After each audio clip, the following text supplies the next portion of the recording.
A very good morning, dear colleagues and friends. My name is Christian Bars, and I'm one of the co-chairs of ICOM UK.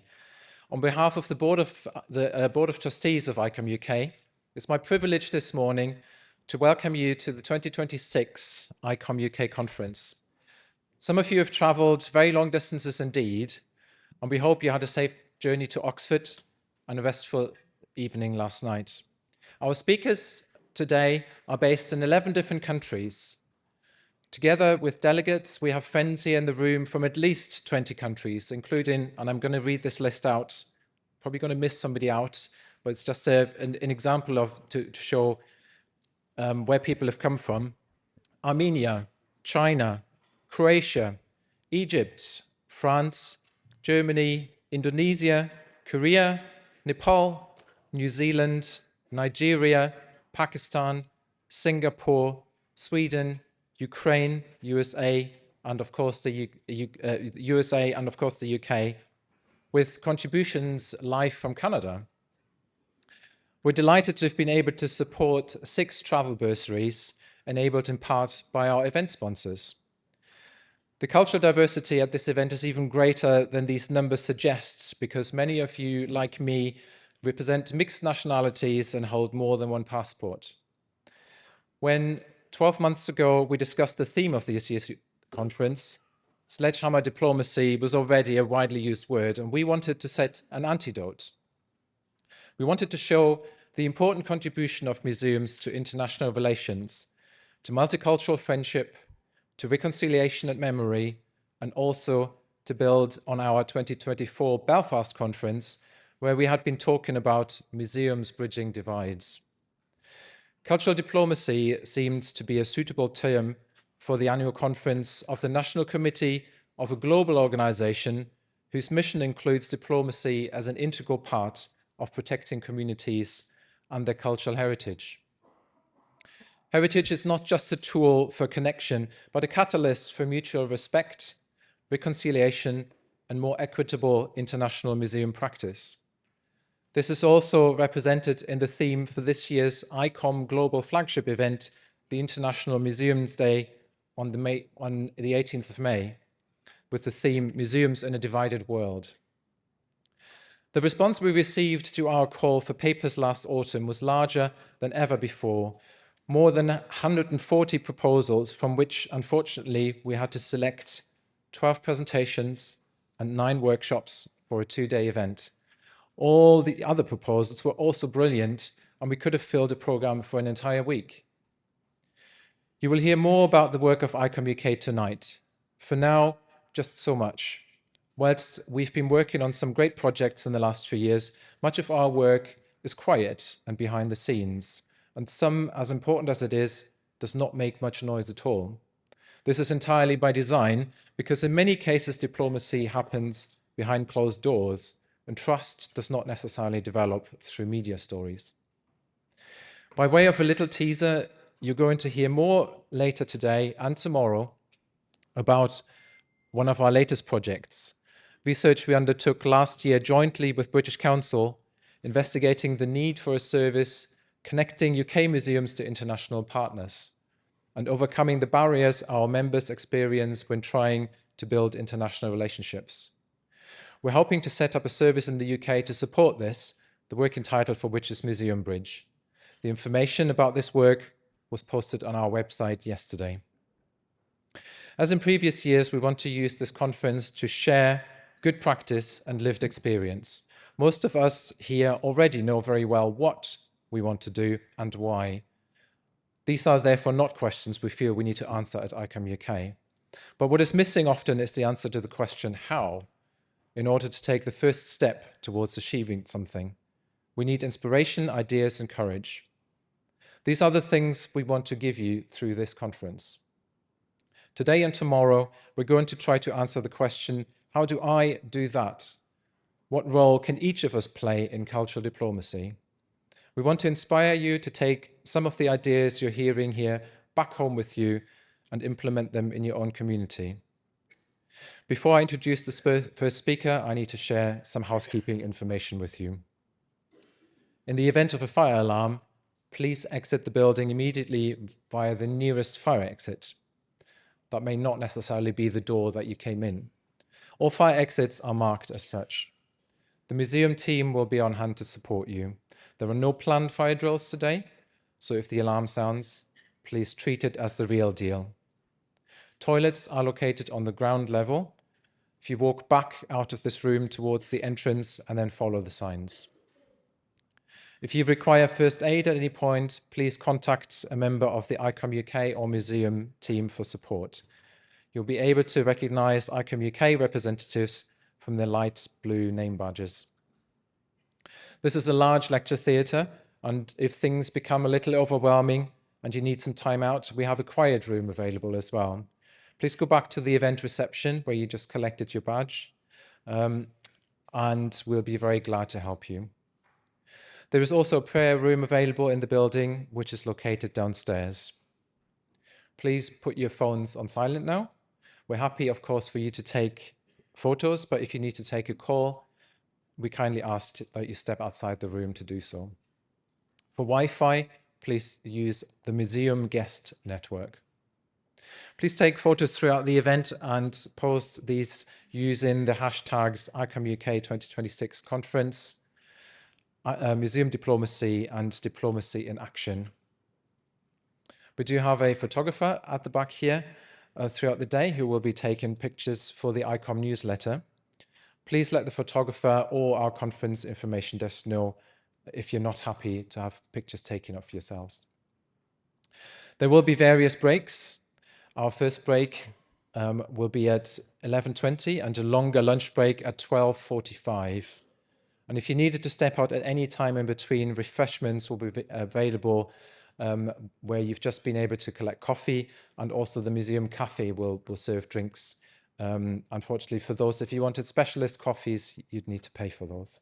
But other drinks are available throughout the day for you. Many thanks go to our sponsors who are enabling us to add considerable value to this event. Our headline sponsor, Art Fund, our travel bursary sponsor, Barker Langham, and the British Council. Our conference partners, Nomad Exhibitions, Naura Associates, Delna Glass, TrueView, and our media partner, Blue Loop. Please do speak to our sponsors at their tables in the Westwood room, which is just past the reception desk. They would be delighted to meet our members. Thank you also to our partners who have worked closely with us on the conference working group to plan and organize this annual event. National Museums Directors Council, Barker Langham, and the University of Oxford Gardens, Libraries and Museums. Thanks to Hannah Tomlinson of Globella Events, our conference coordinator, and the members of the conference working group. Special credit and thanks to Sasha Prever of the Aga Khan Museum in Toronto and ICOM Canada Chair for co-curation of the conference program. Finally, thanks are due to our executive team, Christina, Anne and Gemma, who manage the day-to-day operation of ICOM UK, and to our board of trustees for the invaluable time, expertise and dedication they give to ensure the charity operates efficiently and with integrity. Please can I ask the board members to stand up so that we just get a visual of who you are and where you're separate in the room. Please talk to any of us.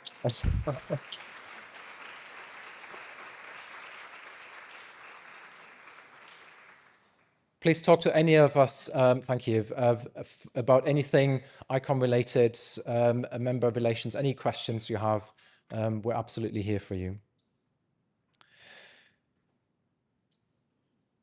So, yes, right, next. Now, it is my absolute pleasure to introduce the host of our conference, Dr. Gavin Swenson, Director of the Museum of Natural History at the University of Oxford.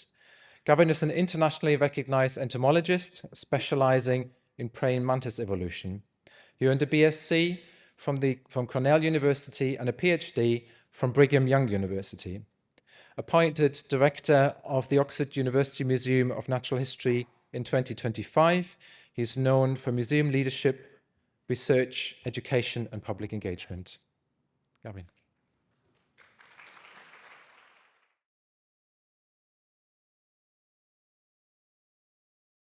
Thanks, Christian. So he pointed out that he is very on theme today with his dinosaur tie. So I hope somebody has a dodo tie out there, and if you don't, I believe you can buy one at the shop downstairs.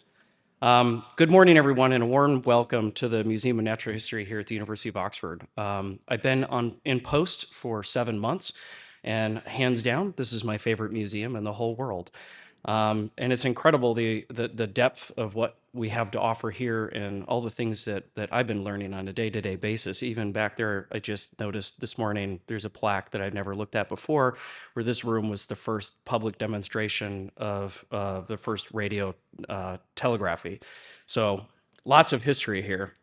The Gardens, Libraries, and Museums Division in the City of Oxford are delighted to welcome ICOM UK. It's a privilege to be a part of this conversation and the role of museums in cultural diplomacy.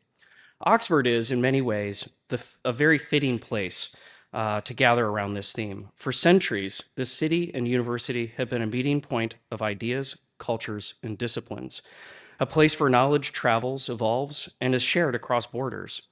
Our institutions have long been shaped by global exchange, and increasingly, we are reflecting more critically on how those exchanges have happened, whose voices have been amplified, and whose have not. Museums today sit at the heart of that reflection. As spaces of research, learning, public engagement, they have a unique capacity to bridge cultural divides, to confront complex histories, and create opportunities for collaborations across nations and communities. Cultural diplomacy is not just something that happens in governments, it happens here in our galleries, through our collections, our partnerships, and our audiences, most importantly. At Oxford, we see this action every day. Across GLAM, we're working with partners to address shared global challenges such as biodiversity loss, but also questions of identity, restitution, cultural repair. Later you will hear today from Professor Laura von Brockhoven, whose keynote will explore the important and evolving work of the Pitt Rivers Museum in Cultural Repair, a powerful example of how museums can contribute to the healing relationships and rethinking their role in society. Here at the Museum of Natural History, our own story is deeply connected with both local and global narratives. This building was opened in 1860. It was designed as the world's first purpose-built museum of natural history to unify scientific study at the University of Oxford and support student learning about the natural world through its collections and its architecture itself. If you look at the building itself, it in itself is an exhibit around the natural world. Although public access was a part of the museum's original vision, we recognize today that museums are not always felt accessible to everyone. And I believe that's a challenge that persists around the world even today. But last year, we welcomed over 875,000 visitors from Oxfordshire, across the United Kingdom, and the world itself, which is a substantial record for us. This strongly indicates that people value museums. More are choosing to visit, and these institutions continue to serve as a space of curiosity, learning, and most importantly, connection. Surveys suggest that museums are places where people want to experience things with others, and that is at the heart of cultural diplomacy. Our collections tell stories that span the globe and deep time. This is the birthplace of dinosaur science, where some of the earliest work to understand these extraordinary creatures took place using Oxfordshire dinosaurs, some of which are newly installed in the brand new exhibits downstairs that you can look at. Eustreptus spondylus was installed earlier this week, and one of my favorite things that happened was two little young visitors were glued to the glass in the public space watching the installation of a dinosaur that was excavated 1.5 miles north of this museum. So these things roamed our own neighborhoods and really were the genesis of dinosaur research. We also care for an internationally significant collections from vast holdings of insects, my forte, that help us understand the complexity of life, and iconic specimens like the Oxford dodo, the only surviving soft tissue of this now extinct species, which is a powerful symbol of both scientific discovery and the human impact on the natural world. These collections connect us across cultures and continents, but they also challenge us. They ask us to think about how knowledge is gathered, how it is interpreted, and how it is shared. In that sense, they are not just scientific resources, they are part of an ongoing, globally relevant dialogue. And that brings us back to the theme of this conference. Museums are not neutral spaces. They're active participants in cultural diplomacy, whether through international research collaborations, community partnerships, or ways in which we present and interpret our collections. They can build bridges, foster understanding, and most importantly, contribute to repairing relationships where trust has been lost. The University of Oxford, with its long history of international exchange and its growing commitment to more equitable and inclusive practice, is proud to be a part of that work and proud to host all of you for this conference. I hope you have an inspiring conference. I hope you have a chance to enjoy the city and the exhibits downstairs and the rest of the museums at the university, some of our local pubs perhaps. And with that, have a great conference and welcome to this fabulous museum. Thank you.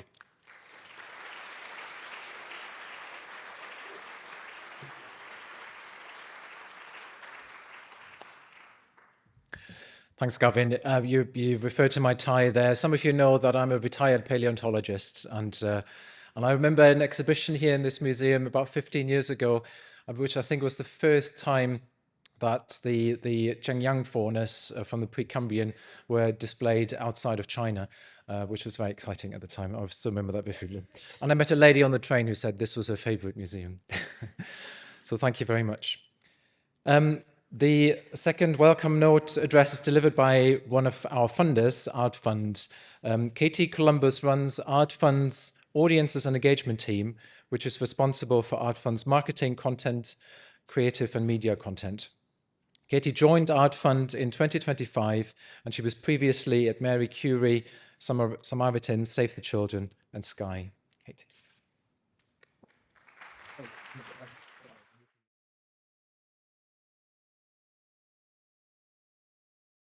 It's lovely to be here. Welcome to Oxford for ICOM 2026.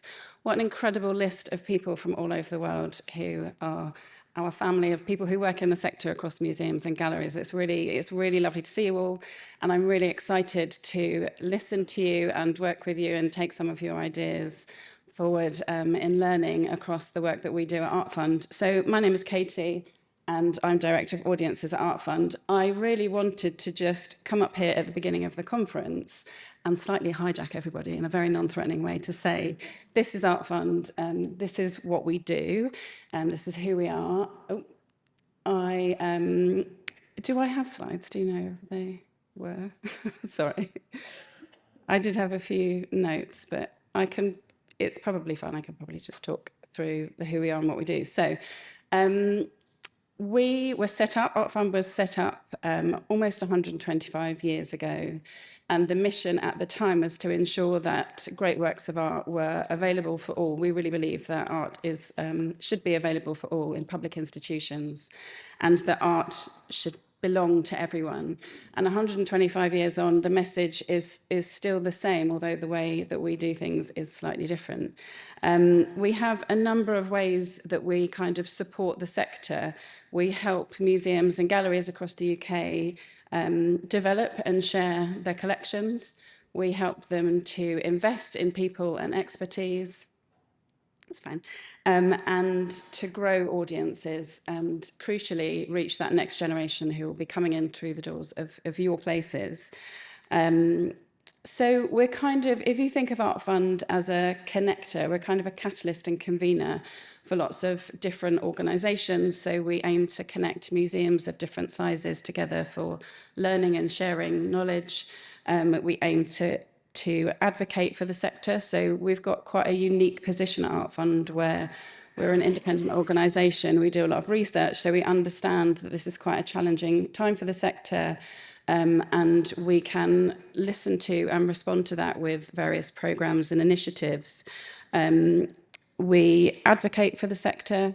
We can use that voice in a way that some specific places might not be quite able to in the same way. So we overarchingly aim to connect audiences to collections in your places. And as I say, we do that through linking practitioners to funding and joining museums and galleries together. So we have a few programs that you might want to come and talk to us about. We have a stall in the lovely room where the bees would usually be, and my colleagues are sat around the room. Please give a wave. Here's Jenny. I think Anya is up in the gallery. Please do come and talk to us, because it's really important for us that we understand what you're all facing so that we can work with that information and adapt and respond. And I think, as I say, there's a lot of challenges that we understand to be true in the sector, but there's also a lot to be joyful for and hopeful about. So hopefully we can kind of impart and share that wisdom with you. So we have a programme currently called Going Places, which you may or may not have heard about. It's a touring series of touring exhibitions across the UK. And what we do is we kind of join groups of museums together of different sizes, and they work together in collaboration with their local communities. So we'll often programme collections that pertain to local history or places and stories. And it's really about, it's not just about the collections and the objects and the art itself, it's actually about how museums can work together and the impact that they can have in those communities. Another touring programme is the Western Loan programme that we run, which was developed really to enable smaller and mid-sized museums and galleries to borrow collections from major lending institutions like the Courtauld, like the British Library, like the Tate, V&A. And it really shows how transformational touring pieces from these big lending institutions can be when they go out into local communities. So it's quite a practical programme that can help with things even down to travel and insurance and that kind of thing. You might also have heard of Art Fund's Museum of the Year. It's a hugely exciting time for us at the moment because we are about to announce the shortlist. So please keep your eyeballs peeled for that. It's the world's biggest museum prize, and it really celebrates excellence and the contribution that museums and galleries make to society. One key thing that we do is that we run programs to invest in people, because it's the people that make it all happen. I don't need to tell you, I'm looking at a room full of experts. You all know how important you are. You know that you keep the show on the road, you pull the strings. So we do have a number of personal development programs.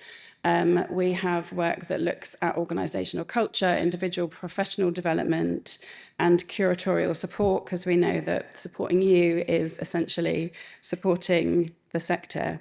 We have our Empowering Curators programme, which supports mid and senior level curators over a number of years to better diversify and represent the sectors that places serve.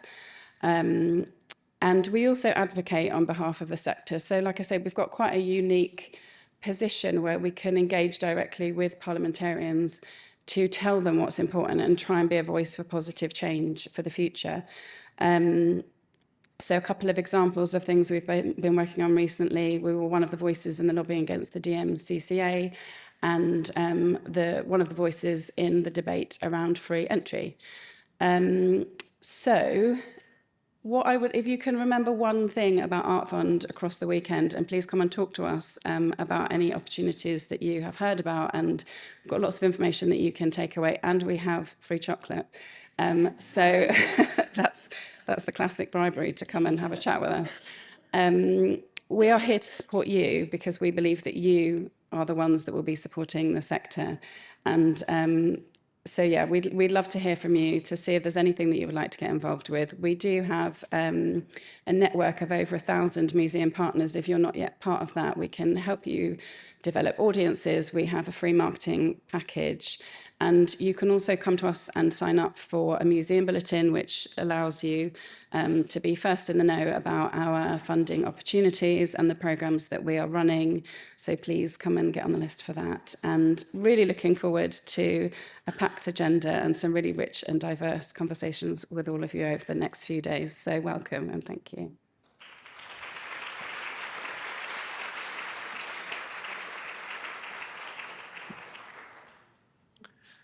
Thank you, Katie. I would now like to introduce our first keynote speaker. Joining us live, online, from Toronto, Canada, Dr. Sasha Prever is the Director of Collections and Public Programs at the Aga Khan Museum. He's the author of 2 books on museum diplomacy and the co-curator of this year's conference program. And Sasha has been absolutely instrumental in pulling this amazing program together. Sasha is also chair of ICOM Canada and now presents his keynote with the title Liberation Day for Museum Diplomacy? ? Sasha, welcome. Thank you so much for joining us. Over to you.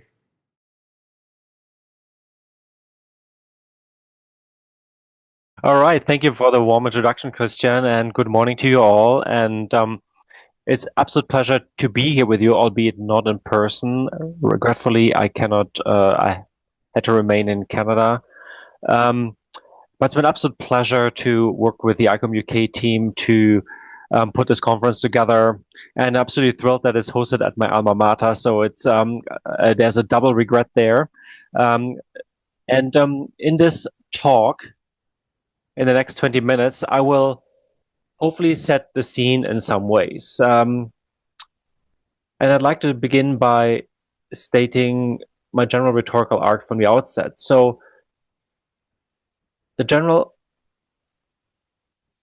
thesis of this talk is that the geopolitical underpinning of cultural museum diplomacy are fundamentally changing, which then has to trigger museums to rethink their approach to global engagement in this new environment.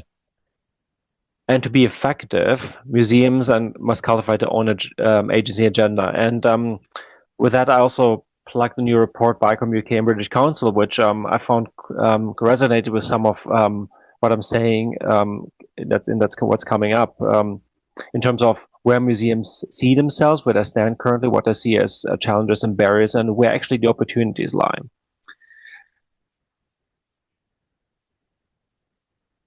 Let's see. All right. On April 2, 2025, President Trump announced massive tariffs that included everybody from friends to adversaries to foes to islands with only penguins as inhabitants. All were hit with tariffs. These were supposed to liberate the US, creating freedom from foreign dependence such as imports, protect American industry, and create a fair trade system for the US. In Trump's worldview, this was supposed to achieve liberation, which is an unusual term to use, as it usually refers to achieving freedom from military occupation and ending oppression. And I think that's precisely why it was used. It heralded a changing in the world order. The realization that nationalist and protectionist impulses are not temporary, but may abdication from the world by one of its biggest champions. The US, in some ways, turning its back on the international trade system that it had helped to build and sustain for decades. So analysts started then started talking about changes to the trade system as we know it. These are then symptoms of a broader transformation. And it's not just trade, there's more. The developments regarding the trade system are coupled with actions that together amount to a broader pattern of change.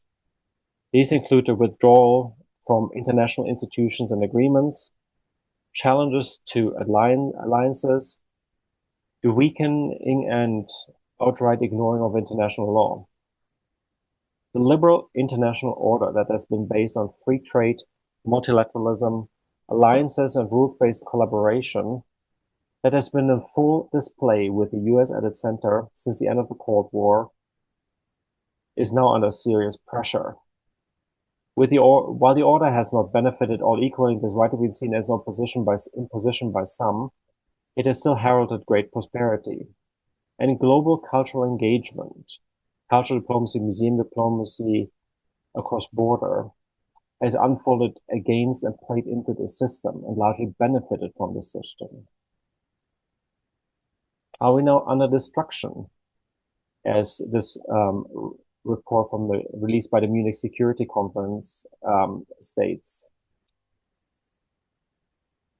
Prime Minister Marconi's speech at the World Economic Forum in Davos earlier in the year articulated what he sees as a rupture in the world, which is exactly the fraying of this system and the need for middle powers such as Canada and others to club together to maintain a semblance of order and a semblance of progress in a way.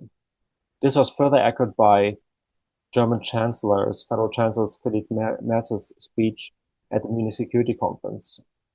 What has been widely articulated in foreign policy circles for years, it has not publicly entered the speeches of world leaders. So if this assessment is correct, we are now entering a world whose contours are not yet clear, but there seems to be a penchant for more nationalist, force-based foreign policy. In the words of Ian Bremmer, founder of the geopolitical risk consultancy Eurasia Group, we've entered a G0 world, which he predicted over a decade ago. A G0 world is a world in which no one country is willing to lead globally. With the US retreating from leadership, nobody else is stepping up. And that weakens global cooperation and creates more instability. Now, why does this all matter for museums? Museums do operate inside geopolitical structures, even when we're not very conscious of these structures or think that we actually don't operate within them. And the liberal international order, as we've known it since the early 1990s, of course, in its broad strokes, has been in place since the end of the Second World War, but it has been in some ways overshadowed or limited to one side of the Iron Curtain since then. So since the 1990s, it has actually been in full display. And it has actually reinforced this illusion. Global mobility was reasonably frictionless.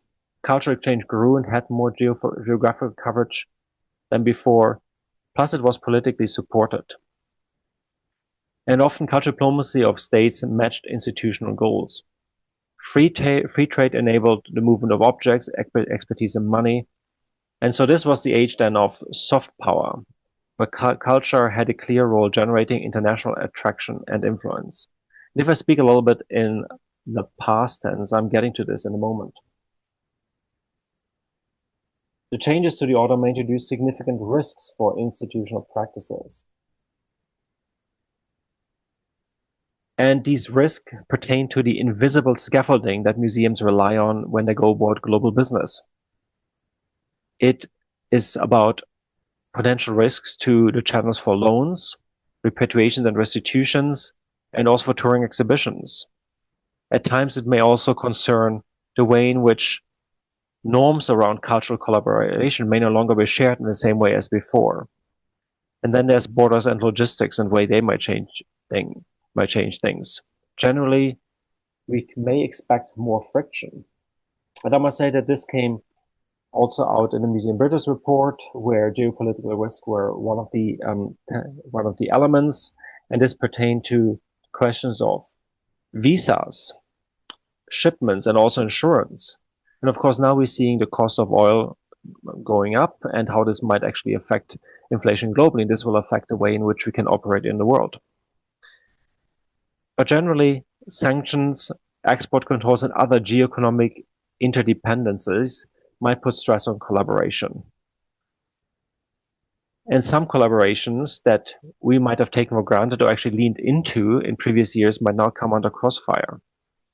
There might be different scrutiny on who we work with and why. So is this then, as I mentioned, the end of soft power? Are we moving towards more transactional relationships, more controls, more ideological alignment? Is this a situation that could be frightening? Yes. Unsettling? Sure. But not without opportunity. And this brings me to some of the central questions I'd like to address here. Maybe not all have all the answers for, but certainly ask them so we can discuss them. How is cultural diplomacy and museum diplomacy supposed to function when the world on the back of which it was built is changing? How museum to do a globally engaged work when funding is already stressed and funding might actually be shifted potentially to defense procurement and other priorities that have emerged more clearly recently? How are we supposed to go about the work when the liberal underpinnings of this work is being eclipsed by the use of military power and economic coercion? And again, is this the death of soft power finally? That to me is a pivotal set of questions that we in our various institutions should be asking ourselves. And I'm quite clear that this may not be equally applicable to all institutions everywhere. So take from this what is useful to you and maybe not ignore the rest, but ask questions you want the rest. But you see this as a conversation starter, a starter for discussion. So to think about addressing these questions requires a number of things and a number of realizations. We may need some sort of shared understanding and agreement around what the evolving state of the world is, and that there might be no going back. As Marcani said in Davos, nostalgia is not a strategy. We may need to embrace uncertainty and volatility, and that these are actually a new normal, and that we actually do not know what will emerge on the other end of this period of uncertainty and period of rupture, and how long it will take to emerge a new world order, whether there will be emerging one, or whether uncertainty and volatility, as I said, are actually the way in which we need to operate much more comfortably. So with that in mind, the ways of operating thinking that we've become accustomed to in the sector need to be rethought and retooled. Yes, we want museums to be more globally active, but those practices we have become used to employing have to shift as the global context is shifting. Practices and ways of thinking that have been ensconced since the end of the Cold War can no longer be taken for granted, as I said before. And to just reinforce a few of those tenets since the Cold War period, so that we really face the elements that we've been so used to. So after Cold War, we've seen a shift from competition between competing ideological systems to this age of soft power, in which, and software really, and you'll hear a lot about this today, means attraction and influence and attraction through culture, foreign policy, and values, rather than imposition of force through military and economic power. And this has been a concept that's been applied to especially the United States, as it found itself the sole remaining hegemon after the Cold War, but has since been found fertile roots elsewhere. And I think with the UK releasing its soft power strategy later in the spring and early summer, we will see that this concept still has great currency, but the question whether it still has relevance. So at the same time, as soft power spread, the liberal international order spread, and including its values.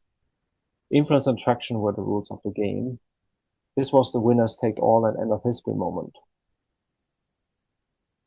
We also saw more places getting into the game of public diplomacy writ large, and the rise of the nation as a brand.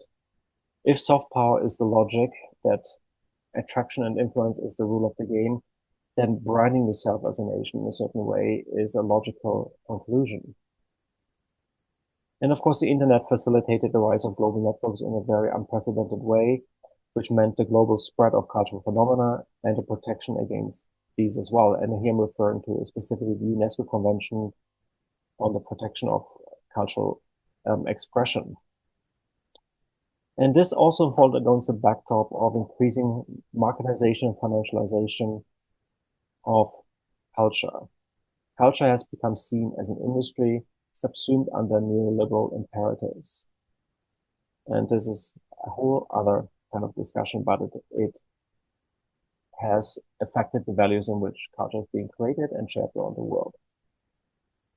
So to what extent can we assume that these post-Cold War assumptions and practices remain valid? Have they even been helpful to begin with? I'm not saying that we should cling to them. As I said, nostalgia is not a strategy, but we need to fully realize what they were. And while we don't know what will emerge yet, we should keep an open mind about the world and not cling to past assumptions. What worked in the past may no longer work going forward. We should at very least be very clear-eyed about the set of risks I outlined above. So at this conference, we will explore what museums can do globally, hence museum diplomacy in action. I hope you come away from this inspired to get going on various ideas and projects. And I'd like to say that despite occasional evidence to the contrary, we should not despair in the face of these major shifts. Now that brings me to the notion of the agency of museums. And we need to recognize and grasp it. So conventionally understood, and let me dive a bit deeper into the terms, cultural diplomacy is the purview of the state that extends its foreign policy through the means of culture. Yet diplomacy, I think Gavin said that quite clearly as well, was very pleased to hear that diplomacy happens everywhere, happens in the museums, happens with the audience, as he said. It has long been recognized that diplomacy is no longer confined to the club of the nation state. It happens through networks. We are, in the words of Anne Mary Slaughter, we are moving from the chessboard of the nation state to the web. And that means acknowledging, embracing, enabling the role of actors other than the state and their role in global affairs. These are cities, universities, cultural organizations, indigenous communities, protest movements. And it also includes museums. And I've said much about this elsewhere. And all I will say here is that I'm encouraging museums, no matter where in proximity to the state you are, to chart your own agenda, to think through your own practices, audiences, and priorities, to grasp that agency that you've also had, and it clearly emerges in this moment of transformation. So in what follows, I will leave you with sort of a initial framing device, a set of parameters within which to consider and reconsider your global engagement. And it scaffolds a little bit and overlaps, and it goes back to some of the things I said before. And I'll begin with global affairs awareness and literacy as a key pillar. This is not the time, I'm not saying that we do, but to kind of have a head in the sand. It's about being really fully aware of what's going on in the world, to try to understand our role within it, and try to understand what are the tectonic plate shifts that we're currently witnessing. And this means, although often we probably would like to ignore the news, not to ignore it actually. So global affairs literacy is actually a key pillar. And it also means to fully lean into the global challenges that are affecting us, that are affecting all of us across the globe, no matter where you are, and to embrace them as a part of our programming.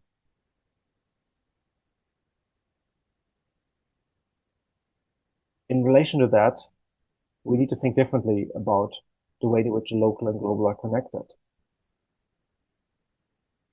Very often, the main lenses of analysis is the nation state. It's international.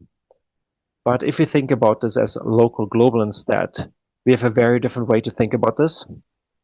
And it allows us to see how what happened globally has local manifestation and vice versa. It helps us to see how those global challenges actually manifest themselves in where we are rooted as institutions, and we are still very much rooted in the physical corner of the world where we have our buildings. But this would prevent us from actually ignoring these global challenges that are out there.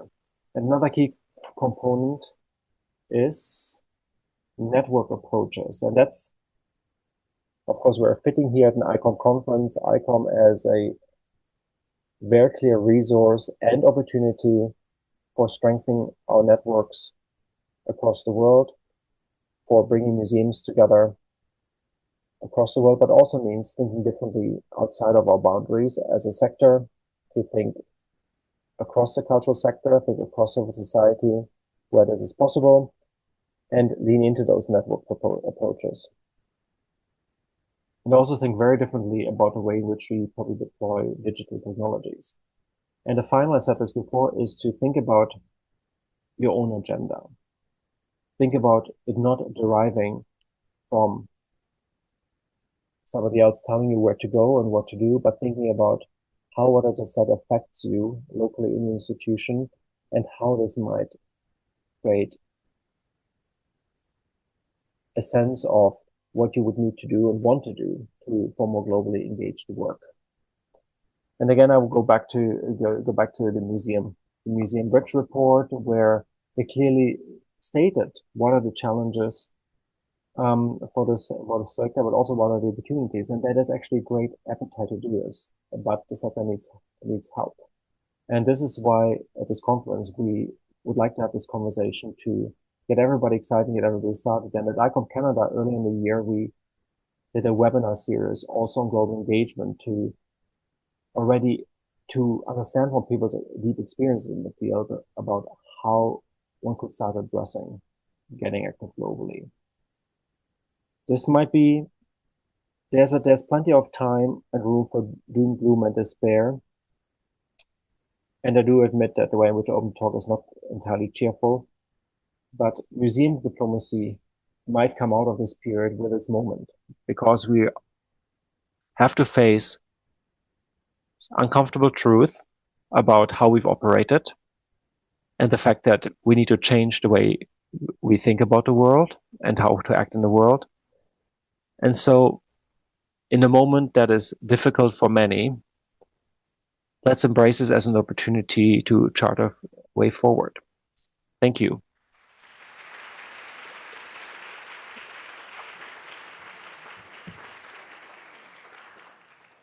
Thank you very much. Thank you very much, Sasha. That was really, really lovely introduction to set the scene for the day today. Thank you for your contribution. I'm glad the connection to Canada worked as well seamlessly. Does anybody in the room have any questions? Yes, Antonio. The microphone is on its way.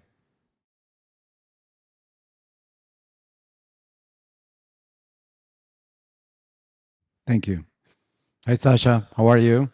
Hello, everyone. My name Good is to hear Antonio you. Rodriguez. I am the president of International Council of Museums, and I'm really happy to be here. Sasha, thank you so much for your remarks. I think, as Christian said, this is setting the tone for all the discussions and papers that we're going to see later. I have a specific question for you. You mentioned a key point, in my opinion, which is global affairs understanding and literacy and awareness. I just wonder, based on your experience in Canada, if you can share with us a couple of examples of how museums has been able to connect local landscape to global affairs in an effective way. Thank you very much for this question, Antonio. It's wonderful to see you. I go back to the final session of the global engagement webinar that ICOM Canada conducted earlier in the year. And one of them was this deliberately directed towards discussing how to address global challenges. And we have examples from the Museum of Vancouver that is doing a major project on climate change.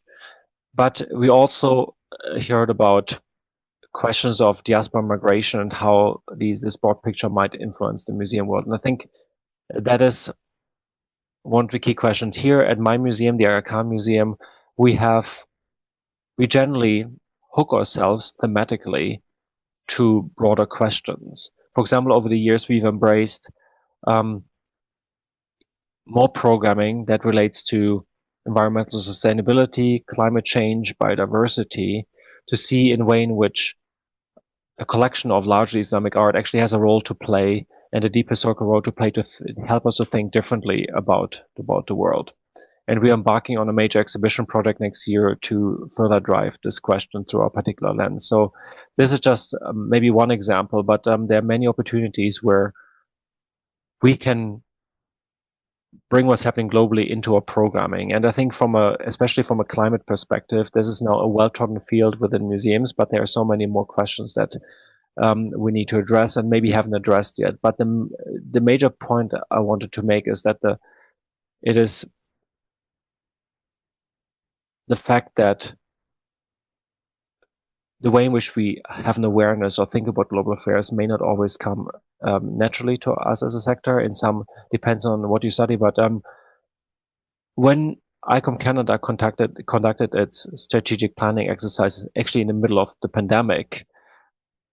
What still stayed with me is that one of the people we consulted was sitting in her basement during sitting in their basement during a global pandemic, said, well, I don't know how what's happening globally is affecting me in my corner of the world. And I was really struck by that because that was when climate change was still on the agenda. Sometimes appears that it may no longer be on the agenda.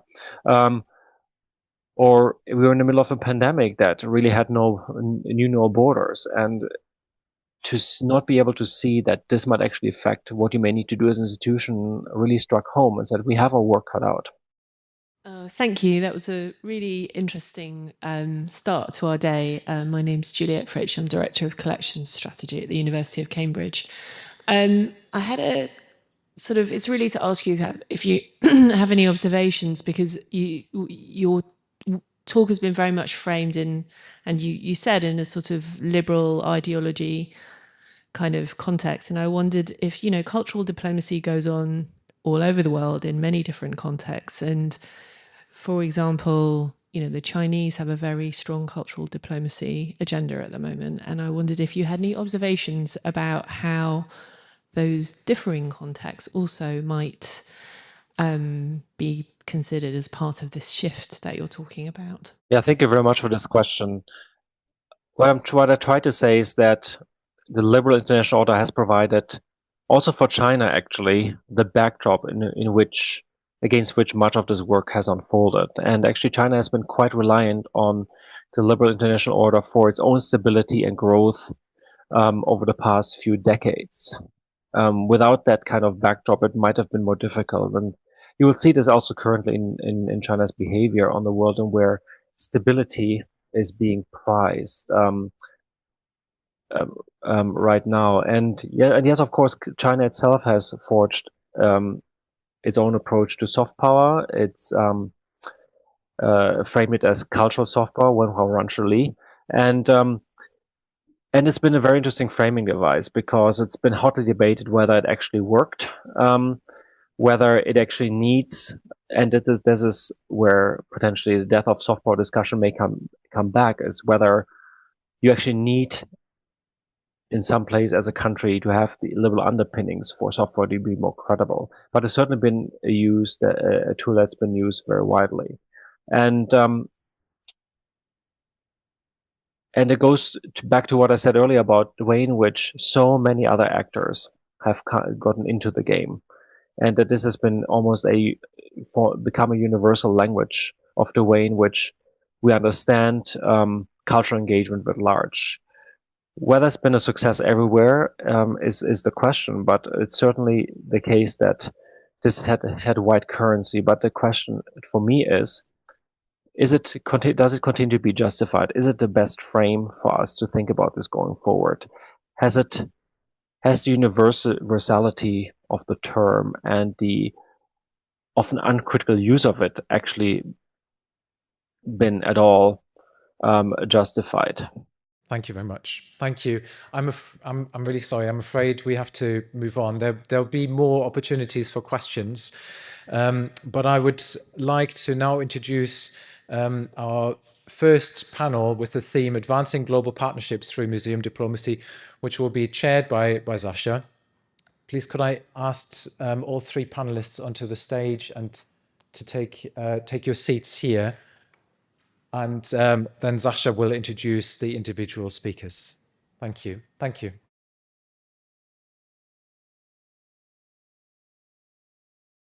On to our first panel, a session about global partnerships. And when we thought through programming this day, where we had, as Christian mentioned earlier, so many extremely wonderful potential contributions, and we had a very hard choice to make. One was how to whittle it down to a somewhat, hopefully, coherent day, a coherent narrative across the day that addresses the themes we set out in the call for papers. At the same time, it being very practically oriented, so people can take away some very useful elements for their work. And for this, it is somewhat foundational to think through global partnerships from the outset. And so we have here assembled a really wonderful panel of people who talk about partnerships and cultural diplomacy where it's most necessary, where it's potentially unexpected, and where it's ingrained. And we have about 10 minutes each for presentations. Then I will dive into a little bit of a Q&A, and then we'll open it up to the floor. And because it's somewhat hard to manage this Zoom-wise, I will quickly introduce everybody all together, and then hopefully on the floor you'll be able to manage the switch between presentation and keep everybody strictly to time, because we have only 50 minutes for the entire session. And we'll begin with Laura Frampton, who is the Associate Director of Global Engagement at the Science Museum Group, and she will address how cultural and scientific partnerships can bolster the UK's special relationship with the US. This is followed by a perspective from the United States by Greg Houston, who is the president and CEO of International Arts and Artists, an organization about which you will hear more. And he will talk about filling the gap, museum diplomacy without a Ministry of Culture. And then we'll close the session with Sung-Hui Cho, a curator of culture and indicator of the Culture and Education Division of the National Asian Culture Center at the Ministry of Culture and Sports and Tourism of Korea. And she talks about from exchange to shared futures, the Asian Cultural Center's culture diplomacy model for cross-cultural collaboration and the next generation leadership in Asia. And with that, over to you, Laura, to kick us off.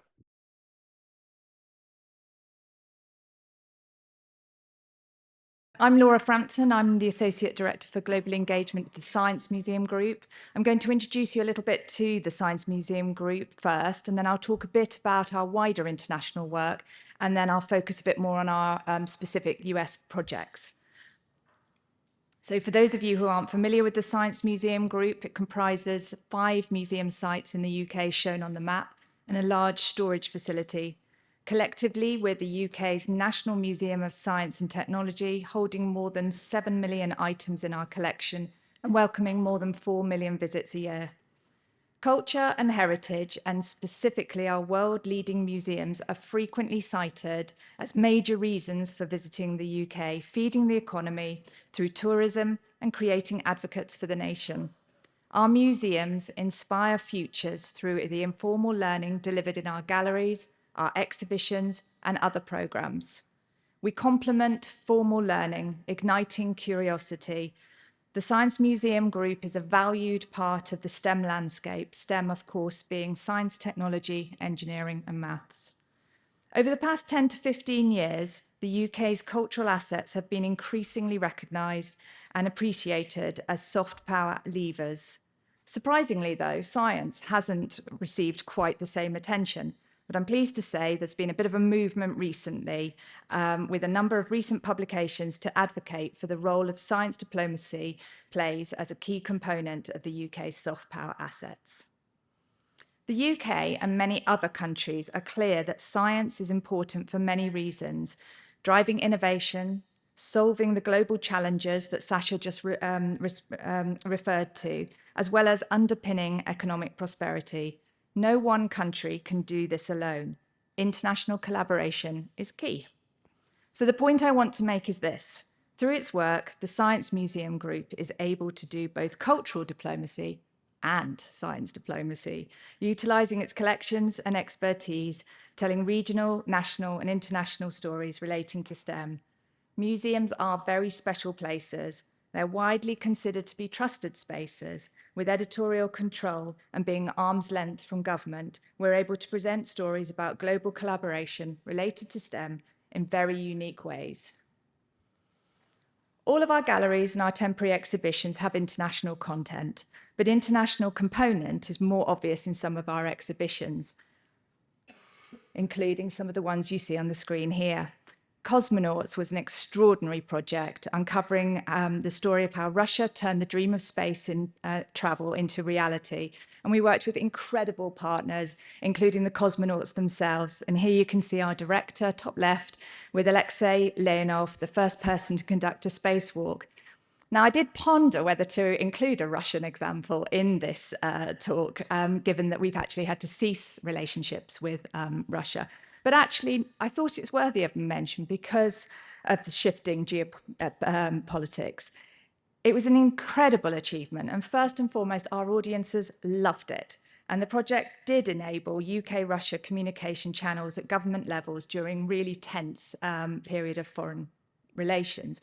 Versailles, another great example. Jimingzhong, where it showcased the beautiful clocks and other timepieces from the Forbidden City in China. And interestingly, so many of those objects themselves had been diplomatic gifts, demonstrating that artifacts, innovation, cultural exchange has long been part of international relations. And last but not least, Illuminating India commemorated 70 years of independence. It was part of the British Council's UK-India Year of Culture. And the exhibition 5,000 Years of Science and Innovation created a backdrop to a reception in celebration of the living bridge between the UK and India as part of the Commonwealth Heads of Government meeting in London. So all of these exhibitions have things in common. They were developed over a long period of time with multiple partners. They all featured really extraordinary objects on loan from around the world.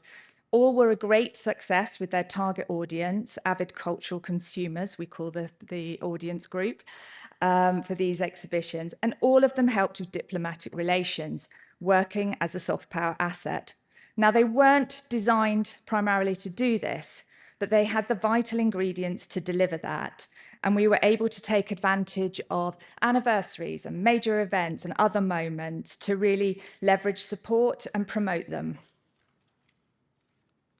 So the next exhibition in sort of this series of internationally focused exhibitions will be Becoming America, How Science Shaped a Nation.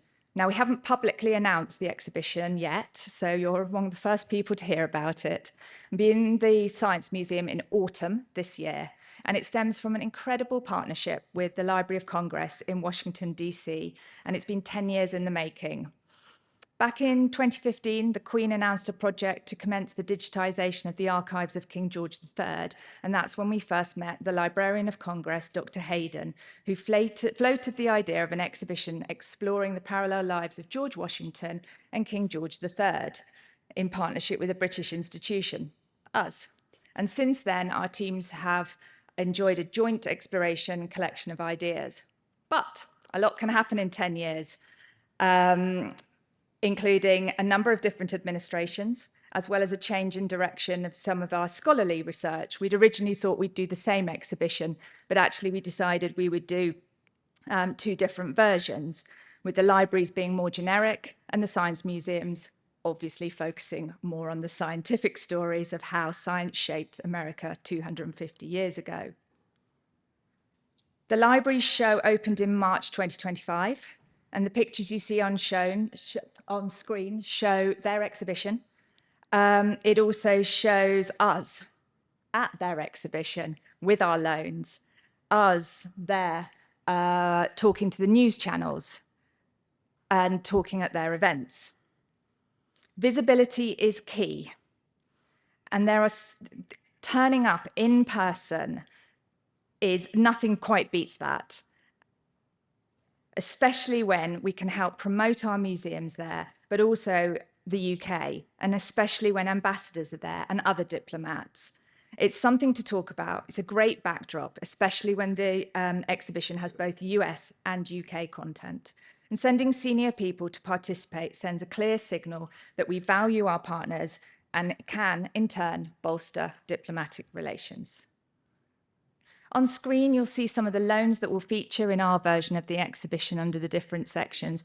And it promises to be a really interesting exhibition that explores some really complex histories, including how when power was shifting in the US and the UK, we continue to look to one another to keep learning and innovating. There were other changes and challenges during the 10-year period, A pandemic where staff were furloughed was certainly not in our plans. And more recently, it's no secret that Dr. Hayden, the Librarian of Congress, was fired by the president overnight, which was a shock to us and our colleagues at the library. However, I mentioned the ingredients of a good partnership: great people, wonderful colleagues, longevity, being in it for the long game, able to weather storms together, following through on a great idea. Will the public get great joy from this? Will we learn new things? Can we showcase great collections, great scholarship, compromise, and understanding that partnership is a two-way process and all partners need to benefit? Having a strong relationship with a wide range of colleagues and a great project to work on meant we could pick up the project with the new Librarian of Congress and his staff and forge ahead with our plans, thankfully. Both partners continued to demonstrate authentic values and behaviours consistently. And this is exactly what soft power is. It isn't only about what we do, it's about what we are. All the exhibitions I've mentioned had their own unique challenges, but they all had the ingredients of a good partnership. We know these projects bring joy to our audiences, and we know that they also bolster diplomatic relations. Alongside developing the exhibition, we've been busy keeping key diplomatic stakeholders up to date with the work, including embassies in both countries, DCMS, FCDO, and pinning the exhibition to 2026, the 250th anniversary of the signing of the Declaration of Independence, is proving helpful. And very different here. I wanted to mention a more contemporary aspect of the Science Museum Group's work. We have ambitious plans to create a bigger and more internationally focused space gallery at the Space Museum. It's going to be the Space Museum.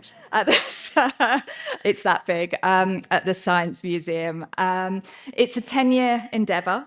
And we're already forging great links with some space agencies and companies from around the world, including the US. And the pictures you see here are from a recent trip to the US to help develop these relationships. And yes, they actually did let me sit in mission control, and they told me not to touch anything because it was linked up. Now, whilst you wouldn't immediately link the 18th century science to contemporary space, they are related.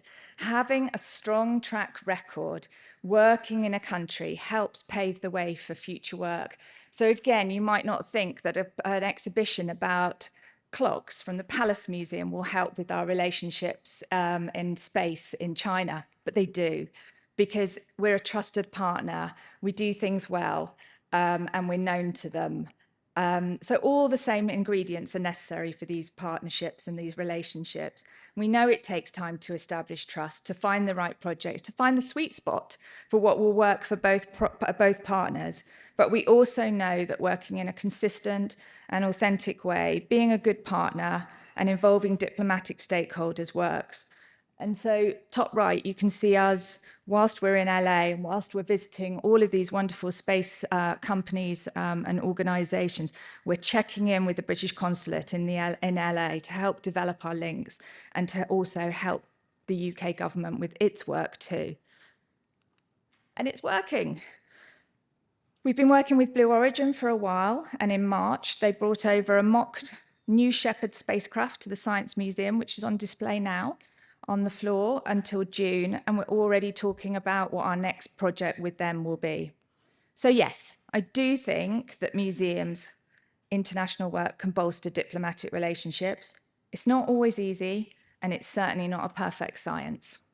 Thank you.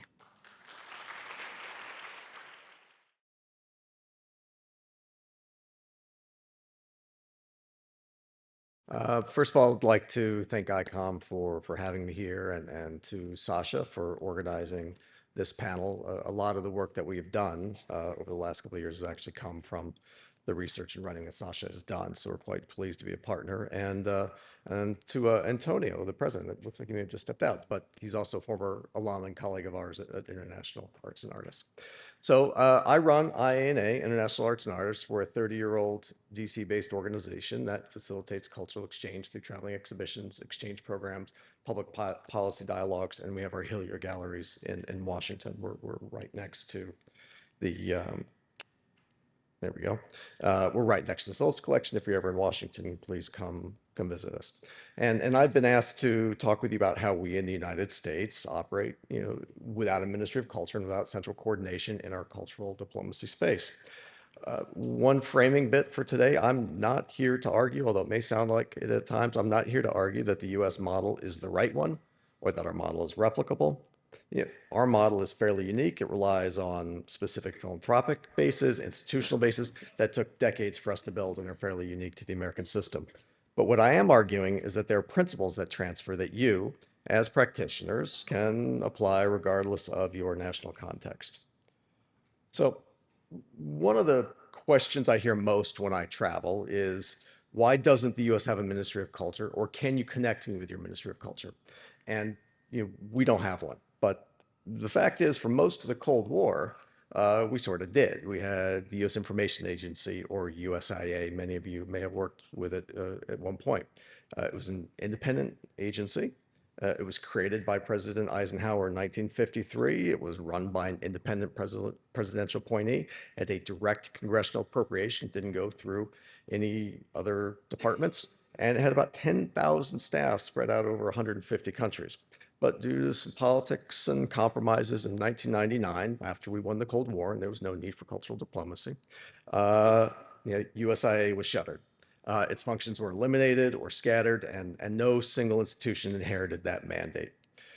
So what remained are the institutions we all kind of know, and most of us have been engaged with. We've got the Kennedy Center, or the Smithsonian, National Endowment for the Arts and Humanities, Voice of America, and for the last 25 years, these served as fairly good informal stand-ins for a cultural infrastructure that we just never rebuilt after '99.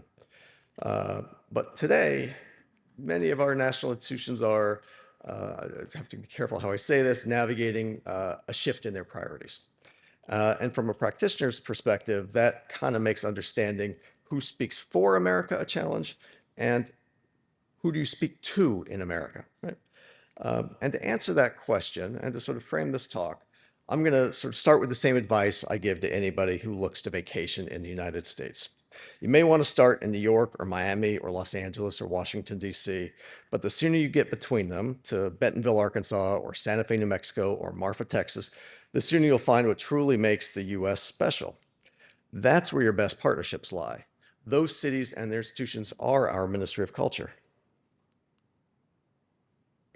So by definition, our ministry is our network, right? To use some of the terms we've been talking about today, and not necessarily by design, but by necessity.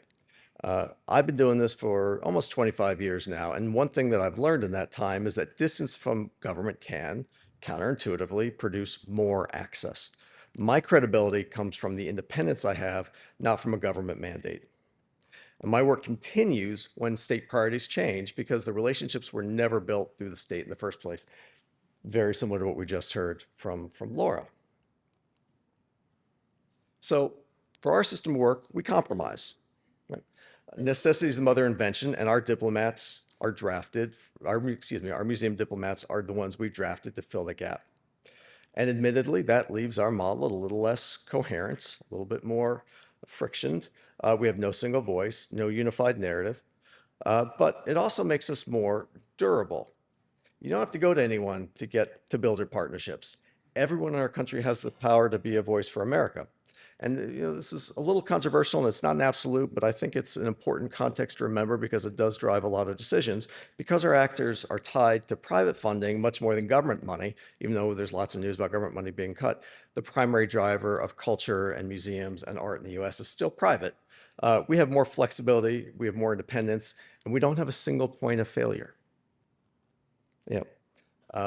A great real-world example that anybody who works in the U.S. would be aware of last year, when federal funding to our humanities councils was cut. These are councils across every state and region, which help support the local arts. The Mellon Foundation moved $15 million to make up the gap in a week. Right? That's something bureaucracies cannot do. That is the resilience that we have in our system, and what gives us hope. So I just want to briefly touch on America 250, because it is our anniversary. And I think this gives us a very quick snapshot of how things have changed over the last 50 years. In 1976, the bicentennial was a globally coordinated moment. USIA, the State Department, National Endowment for the Arts, National Endowment for Humanities, all aligned behind a shared international.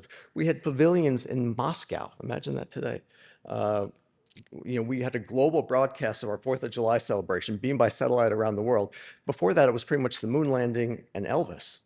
But we were able to get together. Today, that apparatus does not exist. The congressionally chartered America 250 Commission intentionally outsourced the international dimension to a private sector entity or to the network. And frankly, I think that's fine. As Laura again just described, a British institution is helping tell the American story with becoming an America. And again, that took 10 years to develop over, I think, 4 presidents, and I don't know how many prime ministers, but probably quite a few. But long-term relationships built on trust that survive, they're agnostic of any specific administration. So these are some cases from my own experience. I'm not going to talk about them in the interest of time, but happy to talk with anybody on the side about some of them. But the one I want to talk about right now, because it's on my desk, is the third one. And that's an exhibition that in 2023 was opened at the Smithsonian African Art Museum, called From the Deep by American artist Ayanna Jackson.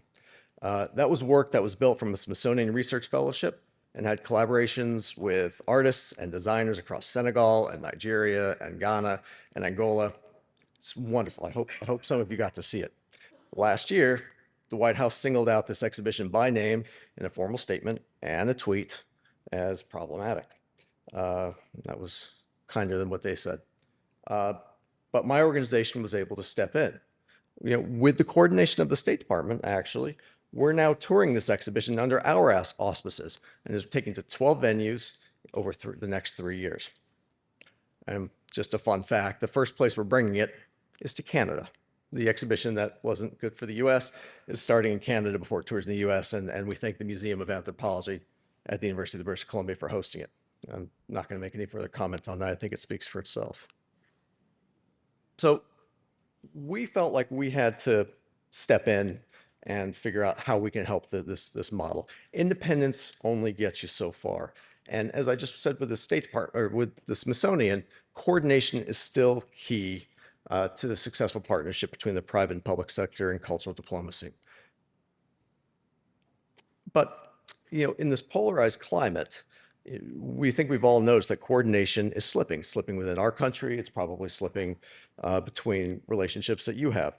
So we started talking to policymakers and funders and institutions, and an epiphany emerged. The willingness to cooperate remains strong, but the language we need to use has changed. Because there's no cabinet-level Department for Culture in the US, there's also no standing legislative committee for culture, even though it's a $1 trillion economic engine. That's bigger than our agriculture industry, bigger than our transportation industry. It's bigger than the entire GDP of Saudi Arabia. We do have an Arts and Museum Caucus, but that's just a volunteer association meant to signal support. It has no staff, has no budget. But at least the signaling debate was something we could get back to. 10 years ago, that caucus was roughly 50-50, evenly divided across party lines. Today, only 10% are Republicans. From 2015 to 2026, we've gone from equal balance to 10%. That erosion is both a symptom and a cause. So we challenge ourselves to figure out how to restore political balance in these caucuses and how to bring more resources to the caucuses so they can do more than just signal support. They can actually give support. And through the generous support of the Ford Foundation and the Annenberg Trust, always thank your sponsors, we convened a bipartisan retreat at the Sunnylands Estate in California. We brought 10 members of the House and Senate from both parties, philanthropic leaders, museum professionals, and artists. And we said, let's talk about how we improve the arts and culture coordination in the US. And they didn't necessarily always agree on why arts and culture matter. And we didn't ask them to agree on why it mattered. We only asked them to agree that they do matter. And we left with 2 concrete takeaways. To a person, the policymaker said, if you want to restore political parity in the caucus and you truly want culture embedded in our national policy, you need to speak our language. And that starts with data. How it benefits their constituents, how it benefits their districts, their jobs, well-being, veterans, exports. Look, we can't avoid the instrumentalist debate if we want policymakers to listen. That's a fact. But we don't have to let that reshape what we exhibit or what we say or the intrinsic value of what we do. And frankly, they agreed. The policymakers agreed. And so the second takeaway, the one vehicle to make this happen, was the philanthropic sector came together with a multi-million-dollar commitment from the participants to start a new foundation to support the Arts and Museum Caucuses, to work with the institutions and associations like this one across the US and the world to bring together the research and data policymakers need while giving a platform to share the intrinsic stories and meanings behind that work.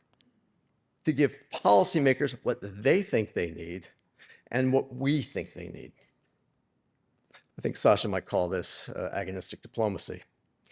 All right, so to conclude, the US system, as I started by saying, is too large and too particular to replicate. And I'm not here to advocate for that. But I do hope it serves as a laboratory from which we can draw shared lessons. One, build partnerships outside of formal state structures. The most durable relationships outlast administrations because they were not built through them. Protect credibility while making the case for support. Speak your funders' language without compromising curatorial independence. Keep your relationships moving when government priorities shift. That capacity is built in advance through diversified funding and the slow, deliberate work of trust.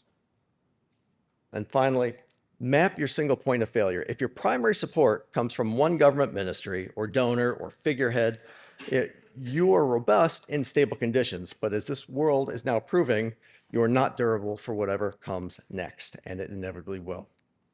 At least these are lessons from our experience, from my experience. But we have just as much to learn from the models of my colleagues on this stage. None of us have the complete picture, but we each hold a piece of it. And I can't wait to learn about that together. Thank you.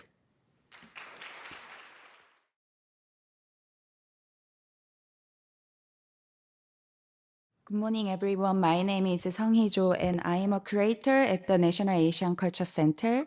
First of all, I would like to express my gratitude to ICOM UK for giving opportunity to present the ACC case here at the beautiful Oxford University Museum. Today, I would like to discuss about how museum diplomacy can operate in practice based on the experience of the International Education Cooperation Network. The ACC has developed together with the cultural institutions across the Asia. The museum diplomacy is often described in ambitious or abstract terms and infrequently discussed alongside concepts such as international relation, cultural exchange, and soft power. However, the museum diplomacy I have experienced in practice has been much more concretive and practical.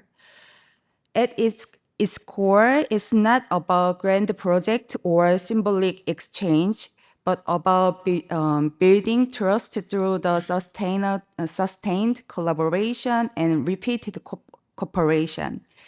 To explain this idea, first, I would like to briefly introduce the National Asian Culture Center where I work. Many of you here may not be very familiar with the ACC or Gwangju City. So I hope that today my presentation will offer a small opportunity for you to learn more about our institution. And it would be very delighted if we could one day welcome you to ACC. ACC is a national national cultural institution located in Gwangju City, and it's opened in 2015. Gwangju is the southern part of the South Korea, and this city is famous for our Gwangju Biennale, which has been held for more than 30 years. ACC is not simple as a cultural facilities, but as a key platform of the Korean government Asian Culture Hub City initiative. This policy aims to position Gwangju as a hub for a cultural exchange and cooperation across the Asia. So it is not just a museum, it's a multidisciplinary cultural complex that includes exhibition, performing art, an artist residency, and research library. Based on the value of the diversity and creativity, ACC developed and present Asian culture through the research archive and creative production and international exchange. This is also only national cultural art institution directly operated by Ministry of Culture, Sports, and Tourism in South Korea. In Korea, is quite rare for a cultural institution located in outside Seoul to attract more than 2 million visitors annually. Even so, ACC welcomed approximately 3.5 million visitors last year. And then since opening in 2015, ACC has approached more than 22 million visitors in total. And then today, it is steadily growing as an open cultural platform visited by increasing number of the audience, artists, and creators from across Asia.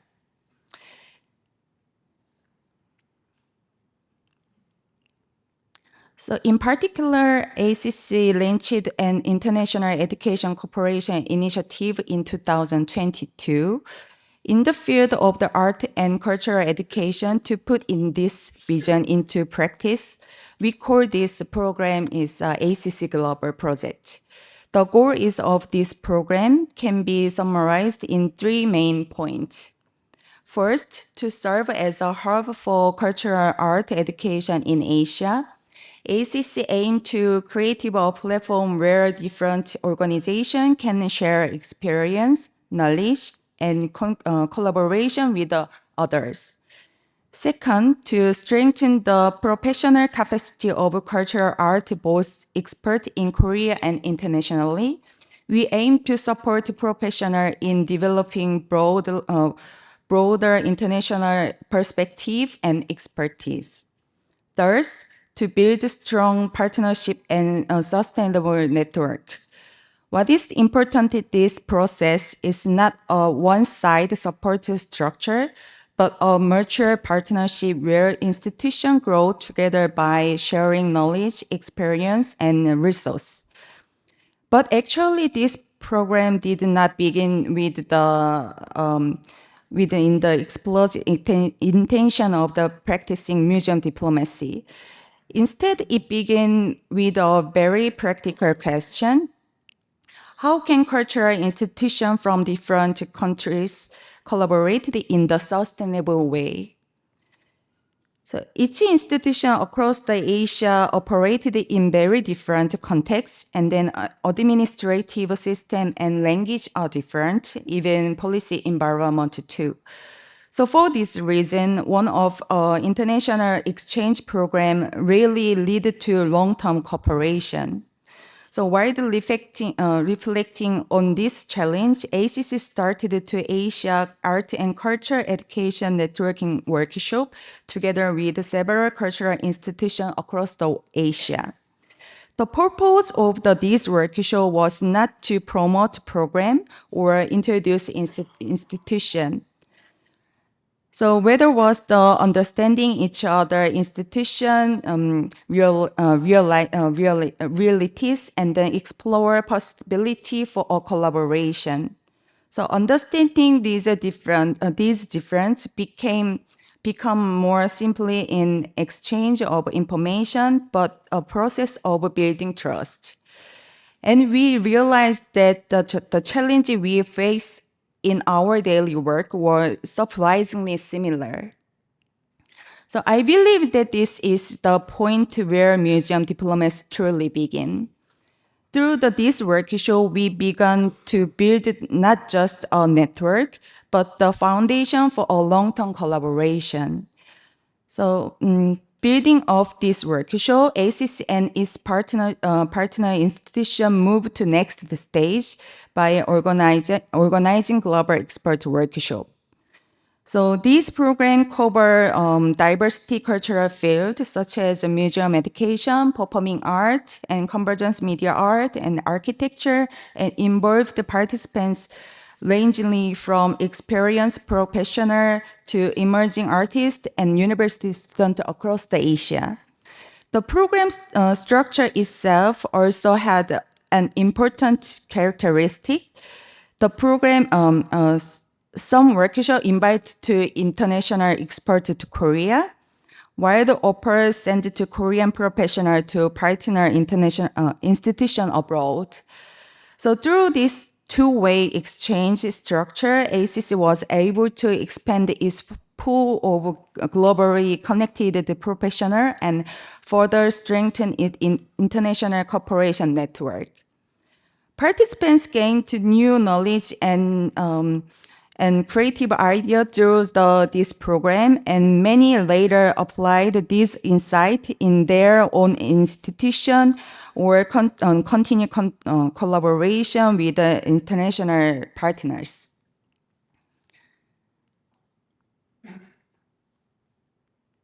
Now I would like to conclude my presentation. Today we live in move uncertain world. Even when international relations become tense, cooperation among the cultural institution and professional can continue. I believe that this kind of sustained collaboration represents the most practical form of museum diplomacy. The experience of ACC showed that museum can contribute to international relationship not through grand diplomatic gesture, but through the continued collaboration and then through trust-based network. Looking ahead, ACC will continue to develop this collaboration as a cultural education hub connecting Asia and the wide world. What I hope to share through the ACC experience today is that museum diplomacy does not necessarily begin with a large-scale project. Rather, it can be started with a very simple question: what can we learn from each other? So, and if I may offer a small suggestion to museum professionals in this room, I would like to share the three brief of my thoughts. First, as I mentioned before, international cooperation does not need to begin with an ambitious initiative. It can start with a small conversation and sharing the experience. Second, it is important to invest time in understanding each other's institutional context, and trust to take the time and grow as we work together to solve the challenge. And finally, international cooperation is not simply about the exchange program, but about the building long-term relationship. When this relationship accumulated, the museum can connect the people and institutions in main that offer from former diplomatic channels. Perhaps museum can play a diplomatic role not only because we work with the culture and story, but because they are a place where we learn how to work together across the different. Thank you very much for your attention.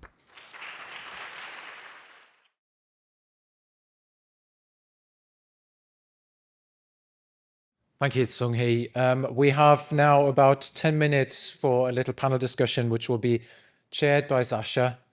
And I can keep an eye on the audience, but it's first over to you, of course. Thank you very much for these really great presentations. And I love that you've laced all of them with practical advice. And I'd like to throw it up open to the floor pretty quickly, but I have one question. And in addition to the practical advice that you already provided, could you go a bit further and share more ideas, especially for smaller institutions? I think these are often the ones who struggle how to get involved globally, how to make it work. And what would you say? What would you tell them? I think we've all said sort of quite similar things. I think it's about finding the right fit, the right project, the right thing for your particular audience, for your collections, for your whatever it is that the focus of your organization, and sort of staying true to that and not being sort of blown by the wind, really. And I think it's about finding great people as well, people that you it's nicer to work with people who are easy to work with, that you like. I know it's really obvious, but like, you know, you don't want to flog a dead horse, do you? You know, and finding those people, those very, very special people who are really want to sort of go on that journey with you and will do all the things that I described, will be flexible, will find that sweet spot, will compromise, will be empathetic.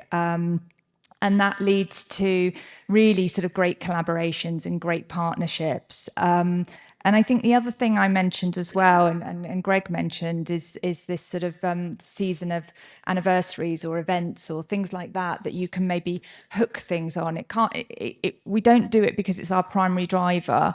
But certainly utilising those things and utilising your networks and advocating and kind of getting the most out of what you're doing by contacting and being sort of bringing your diplomatic stakeholders along on the journey with you can really, really help as well for you to get the most out of it. I could not agree more with that. So what I'm about to say is going to sound like I'm saying the exact opposite. We have to start working with partnerships and trust. But one of the things that we can also do is look for uncommon allies, the people that we wouldn't normally think would engage, and look for ways in which they might want to engage. And one of the examples we took away from Sunnylands is as we were planning it, we got a call from the office of a member of Congress from the Freedom Party, or from the Freedom Caucus. And if you know much about the US system, the Freedom Caucus is the furthest right, the ones that always vote to shut down the federal funding and you know, do things that we don't necessarily like in our sector.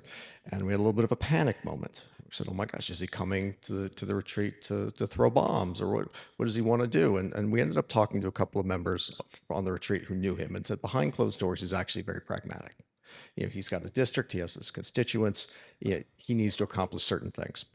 And so we engage with him, and he's never going to vote to restore any of this funding.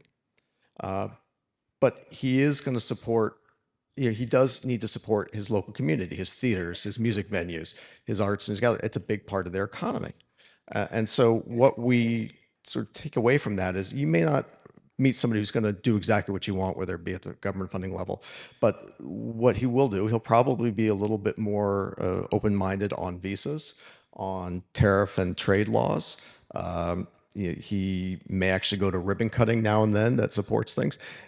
And even a little inch from something that you don't agree with, right? The people that you don't, if you can bring them in a little bit, that signals to everybody in between that it's okay to move a little bit. So look for the uncommon allies, look for how you can engage with them, and try and make them your ally in the process. As I mentioned my conclusion, my presentation, I think it needed to take the time for make a trust to each other. And then it needed to begin to ambitious initiative. It can be started to easy conversation or some sharing the experience is most important things, I think. Thank you. Christian, shall we switch to audience Q&A? Yes, absolutely. Very happy to do that. There are no questions on Zoom at the minute. Are there any questions from the audience at the back there? Thank you. Hi, Alex from National Museums, Liverpool. I'm just want to know, when you work with countries whose ethics might not align with that of the museum, do you have any resistance from your colleagues? And if so, how do you handle that?